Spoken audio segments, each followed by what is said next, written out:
आज छत्रपती शिवरायांची जयंती आहे आणि ही शिवजयंती फक्त ढमाले परिवारातर्फेच नाही, शिवरायांसोबत जे काही मावळे होते त्या सर्व सरदार घराण्यांच्या वतीने ही शिवजयंती साजरी करण्यात येते. आणि आज आम्ही इथे जी शिवरायांची भव्य पुतळाकृती एक पूर्ण आकृती उभारलेली आहे.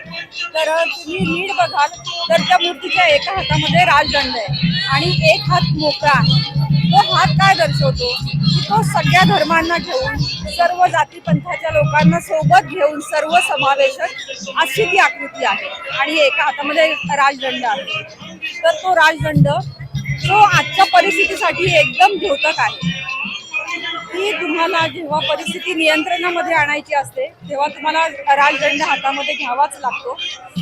तर ते एक शक्तीचं आणि प्रेमाचं असं ते द्योतक आहे. म्हणून आम्ही ही मूर्ती ह्या वर्षी निवडलेली आहे.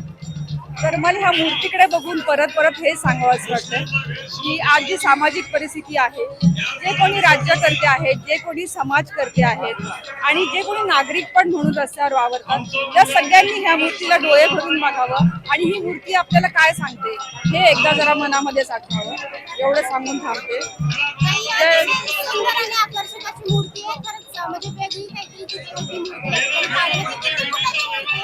ही मूर्ती आहे साधारण 25 फुटाची मूर्ती आहे आणि मला वाटतं महाराष्ट्रामध्ये एवढी मूर्ती पहिल्यांदाच कोणी